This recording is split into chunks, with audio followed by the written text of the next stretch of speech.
on November 19th, Colorado Springs was a very, very different city than when we first opened Club Q 20 years ago. When we opened Club Q 20 years ago, it was hidden. It was hidden back there because we were afraid of violence. We were afraid of people picketing us. None of us were out in our professions, and we were keeping our relationships a secret. I must say that I am incredibly proud of Colorado Springs for the reaction and the response that we had at Club Q on November 19th. I was immediately, from that evening, I was immediately reached out to by Mayor Suthers and the Chief of Police and by Michael Allen, and immediately you saw them putting into place an entire army of people to start supporting us as a community, to start supporting our victims and the rest of our community. It was obviously a very, very difficult time as the club owner, dealing with my own grief, and then a tremendous amount of logistics that were going on and providing information to the appropriate authorities. So again, I just would like to thank this city. I'd like to thank the administration of this city, from our police departments to our district attorneys to our fire departments, and certainly the FBI has been tremendously helpful. We shockingly have not felt alone. There's always been a phone number and an answer at the end of my phone when I've needed that. To the community in whole, we are putting part of this process behind us now.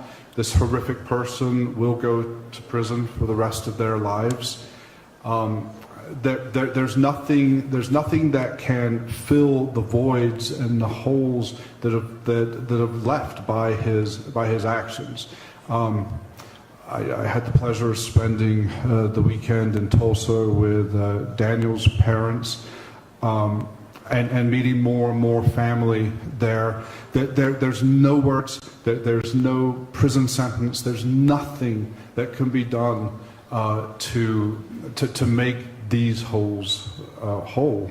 Obviously, I only knew personally our bartender Derek, who I'd known 12 years, and Daniel 2 years. I've gotten to know through the families and through written things about our other victims. And through this horrific tragedy, there has been some light. There's been amazing people stepping up. That there's just been an amazing response. I think back to the days and weeks after this tragedy, and where I was spending a lot of time at the memorial, and I think back of all the people, the hundreds and hundreds and hundreds of people that would show up there every single day. And I would overhear them, people that had never stepped foot in Club Q, but people that had compassion for what had happened. And I remember parents bringing their children there and saying, this is the reason why you must not bully. This is the reason why hate must be conquered. And it was very profound, and that's what we've taken moving forwards from this, is that it was a very difficult decision to decide to open Club Q again. There's obviously, of the 53 people that were in there's going to be folks that can never return back to Club Q, and that's totally understood. But there's also the stories, the 20 years of what Club Q had done. There are the times when people have showed up at the front door waiting for Club Q to open with trash bags because they had been kicked out of their homes and they didn't know where else to go. And of course the bartenders and employees at the time would then reach out and help provide services. And that's what Club Q was. You're seeing over 20 years, there's been tens of thousands of people have gone through there. Tens of thousands of people have made their friends. They've reconciled within themselves their feelings of sexuality, their feelings of gender differences, and so on. And it's so important that that continues, because unfortunately, even with this ending today, the mission of hate isn't ending. There are still parents that don't understand when their children are feeling different, when they're feeling that they are in the wrong bodies, or that they're feeling that they are liking the same sex. These people, there's still non-affirming people. There's still preachers in our very town that are preaching against this. And so, unfortunately, Club Q's mission is not over, and safe spaces are still needed. And so that is our mission. I also say to this community, thank you for all the support. Please do not think that this is over. All of our victims still need so much support. The bullet wounds are not like the movies. These things don't just go in and out and everything's fine. There are long-term injuries here in this community that absolutely need to be mended and still need the entire community support for that.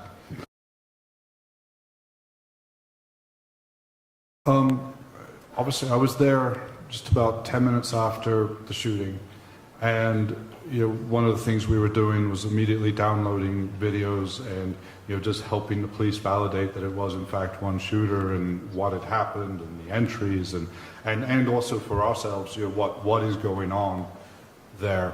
That night, I can tell you, and the next day when I spoke for the first time at the vigil downtown, I did not want to reopen. I was so afraid of additional hate. And the saddest part of this is immediately after this, that evening standing in the parking lot of Club Q, we were starting to get messages and messages from around the world, people that knew me, Australia, time people were waking up to this news. But with that also came a level of hate. We received hundreds of emails stating that our heroes had stopped God's work and that there should have been more people killed in this club. And those really affect you. And so part of the decision making is that we reopen. How does that look? Are we still a target, and do we want to go through this again? It took me 10 days to come to that decision. I had input from thousands of people, thousands of previous customers, people that I had known, strangers that I had known, from letters to emails to, just people stopping me. I was meeting with the DA and had a bite to eat before, and someone stopped me in the street. I've been to Club Q multiple times, you must reopen. And so that is the message that we've had, and at that 10-day period decided that yes, most importantly, hate cannot win. This cannot stop us. This cannot be what defines Club Q and the 20 years of what it has been. Because my son came out when he was 13. He still needs Club Q's, even though he's part of an affirming family. And there's just a whole generation that does. And so this person, this act, is not what's going to end Club Q and prevent generations or the next generation from having their safe space, their place to find their friends, their chosen family, their feeling of belonging.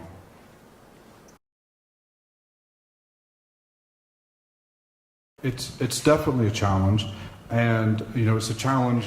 We've been working very diligently behind the scenes. There are plans that both the FBI has worked with us on security plans, as with the Colorado Springs Police Department. So yes, the reopening of Club Q will involve things such as metal detectors, such as duck and hide areas, things that one should never have to plan for when opening a business. When we opened Club Q, we were thinking about what color schemes do we want, and what's the most effective way to get in here, and how can we serve the most drinks, and what does the stage look like. And now this rebuilding process has been dominated by safety concerns. And that is something that in this country, are we proud of that? Are we proud that the gun violence is so prevalent and that the hate is so prevalent and that there's still now people that are legislating against us and propagating this sort of hate, that I now need to rebuild a club and almost make it bulletproof just so that we feel safe That's not moving forwards, and that's not an America that I'm proud of, and we need to change that.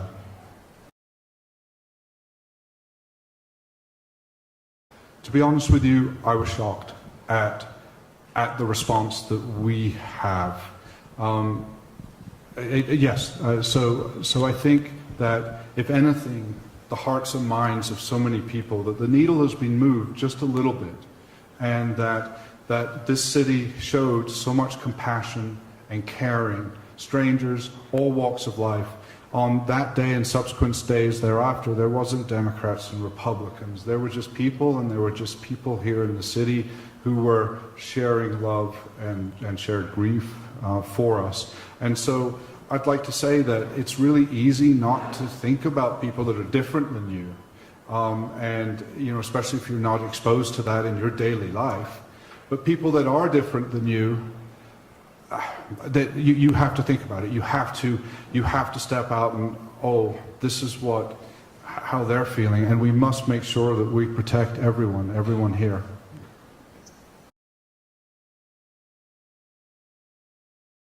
We are reopening in the same location. The club, the first priority for Club Q is a memorial. As you've known, that we've kept our temporary memorial in front of that building from day one.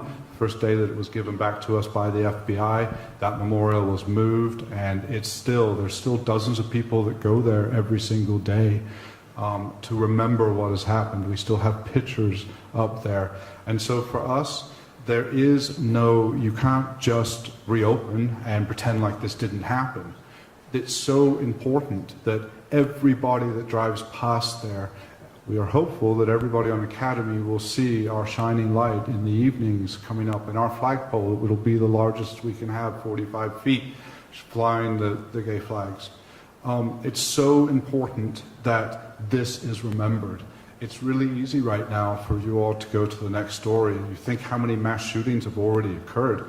I was at a sit-in in Washington, D.C. with people from Parkland and Uvalde and multiple other shootings, all trying to get attention. It's very quickly, this goes away, and for us, this can never be forgotten. The souls that were lost there, the shining lights that were lost there, must be remembered. And by us building a memorial on that site, anyone that enters there, anyone that drives by us there, a kid 20 years from now will know that something happened here.